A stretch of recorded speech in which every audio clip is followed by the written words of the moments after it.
disappointment has now defined ourselves.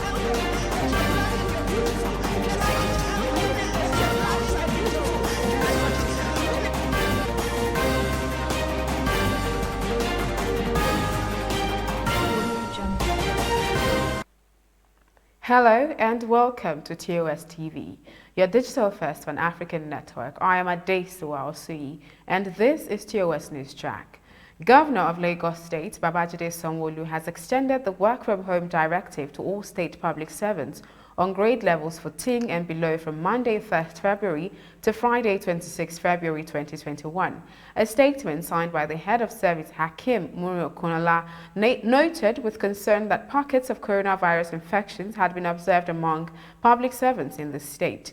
Muri-Okunola stated also that the directive is in line with the presidential order on coronavirus disease COVID-19 health protection regulations.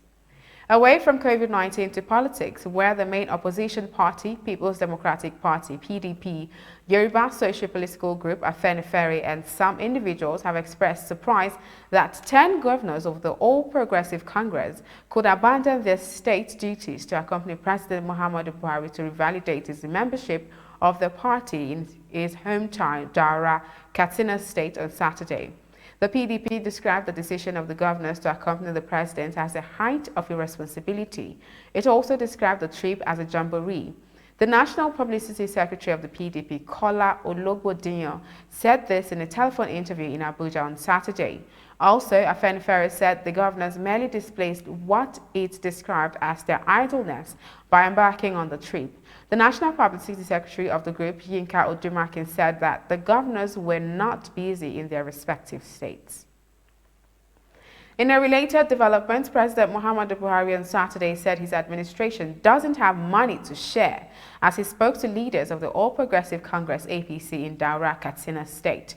President Buhari called for more participation and ownership of the party at grassroots by adopting bottom-up process of registration and revalidation at ward, local government, state and federal levels, including the FCT. The president said elites in the country should be more reflective and fair in their assessment of the administration, noting that the strides recorded should be appreciated. Still on President Buhari, the president has assured Nigerians of full implementation of the 2021 budget, promising transparency and openness in meeting targets, while appreciating the National Assembly for the effective and detailed attention before the passage. Speaking to newsmen in Daura after the registration and revalidation exercise of the All Progressive Congress, the president said the budget actually captured some of the visions of his administration and all efforts will be poured in to ensure effective implementation. President Buhari said the administration had given more attention to agriculture in order to diversify and strengthen the economy. This is your digital first Pan-African network, TOS TV network. You are watching TOS News Track. Up next, global news. Do stay tuned.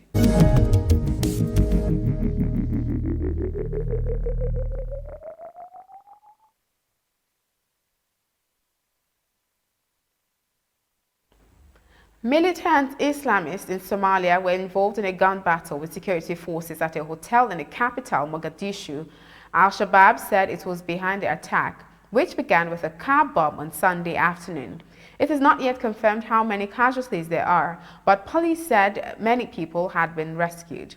According to officials and others at the scene, a car hit the hotel's front entrance and detonated before gunmen stormed the building. The militants targeted the Africa Hotel despite the fact that it is a heavily guarded area near the city's main airport. The hotel is known to be a gathering place for Somali government officials, and a local police captain said a number of lawmakers and senior military officials were inside at the time of the attack. The violent siege comes just weeks after former U.S. President Donald Trump ordered the withdrawal of some 700 troops who had been supporting local security force and efforts against militant groups, including Al-Shabaab. There are fears the withdrawal could lead to further instability in the country, which is due to hold elections next month. Staying with development in Africa, Tigray's ousted leader, Debretsion Gebremichael, has said Ethiopian and Eritrean forces have waged a devastating and genocidal war in Ethiopia's Tigray region. He urged the international community to investigate the alleged atrocities. The Ethiopian government said his claims were unfounded and his forces were guilty of horrendous crimes. Conflict broke out in November after Debretion's forces captured Ethiopian government military bases in Tigray. The conflict has led to about 2 million people, or a third of Tigray's population, being displaced.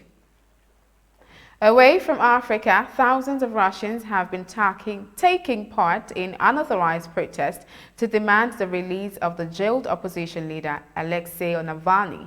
According to a monitoring group, more than 5,000 people have been detained. In Moscow, police closed metro stations and blocked off the city center. Navalny was jailed on his return to Russia after recovering from an attempt to kill him with a nerve agent. He blames the security services for the attack, but the Kremlin denies this. Russian authorities say Navalny was supposed to report to police regularly because of his suspended sentence for embezzlement. Navalny has denounced his detention as blatantly illegal, saying the authorities had allowed him to travel to Berlin for treatment for poisoning, which happened in Russia last August. Navalny has blamed state security agents under Putin's orders for the attempt on his life, and investigative journalists have named Russian FSB agents suspected of the poisoning. But the Kremlin denies involvement and disputes the conclusion. Germany's health minister Jens Spahn said Saturday that the country was ordering COVID-19 vaccines for 2022 to prepare should it turn out immunity against the novel coronavirus needs to be regularly renewed or boosted.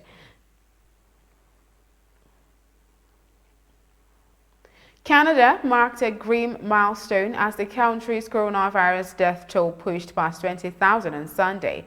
A total of 20,020 people have now died from the virus in Canada. The number emerged following Quebec's announcement of 31 new deaths by 11:20 a.m. Eastern Time. There were 778,123 confirmed cases of the virus in Canada. Another 3,701 cases have been reported on Sunday so far, with the majority cases coming from Ontario.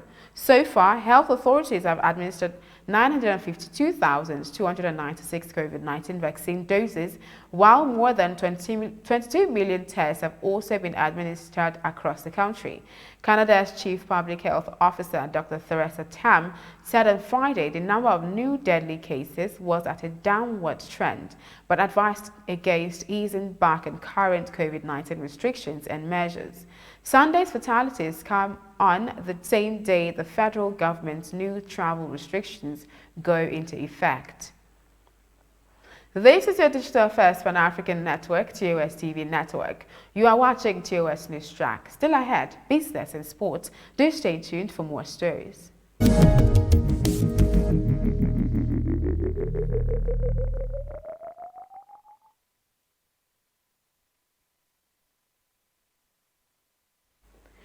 World's top 5 richest men had a disastrous showing at the most recent trading session. No thanks to the group tagged as the Wall Street's bets disrupting financial markets at an unprecedented level. The top 5 billionaires' most recent daily loss stood at $19.67 billion. The world's richest man, Elon Musk, recorded the highest daily loss in review, valued at $9.52 billion. The CEO and founder of Amazon, Jeff Bezos, suffered daily loss of about $1.77 billion. Bill Gates, Bernard Arnault, and the founder of Facebook, Mark Zuckerberg, had their wealth valuation dropping by $2.4 billion, $3.53 billion, and $2.45 billion, respectively. Stock traders are becoming concerned that hot trending stock rising at such an alarming rate might lead to great chaos at global financial markets in the long run. In addition, stock experts are also worried that such an unusual trend in play is a sign of a larger bubble in the market, and that its unraveling could also cause turbulence and hit retail investors hard. Already, top-ranking members of the U.S. Congress have called for an investigation into the chaotic trading in play at the world's biggest and most liquid stock market. The Nigerian stock market ended the month of January in positive territory as the all-share index recorded a month to date return of 5.32%. Stocks have continued with the bullish run, which started in July 2020, culminating in a year-to-date return of 50.3% in December 2020, by far the best in the world. Investors will also not mind that the 5.32 return recorded in January is the lowest month-to-date return since August 2020. Nevertheless, stocks got a flying start with about 20 stocks gaining more than 20% during the month alone. In total, 68 stocks posted gains during the month compared to losses from 20 stocks. Investors who purchased the top 10 best performing stocks during the month gained at least 30% and above. And in sports, the Nigerian Rowing Canoe Sailing Federation has been given marching orders to win at least 2 gold medals at the Tokyo Olympics, even as Admiral Festus Probeni received commendation for his sacrifices and commitment over the years. Speaking at the 2021 annual Admiral Probeni boat race at the Jabi Lake, Abuja over the weekend, Nigeria's Minister of Youth and Sports Development, Sunday Dare, said, "I am most encouraged by your zeal and commitment, which is in line with our public-private partnership initiative. The birth of new sports industry policy, which is the final stage of ascent, would bring about changes that would attract sponsors and take care of the welfare of athletes.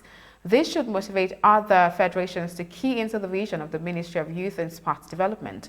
13 states, 2 clubs and few individuals took part in the event, with states presenting only 6 participants for each event. And those are the stories we are tracking at this hour on TOS News Track. For more updates, do visit our website at www.tostvnetwork.com. Do also follow and like TOS TV Network on Facebook, Twitter, and Instagram. And remember to subscribe on YouTube. Do stay with us and enjoy more programs on TOS TV Network. I am Adesu. I'll see you. Bye for now.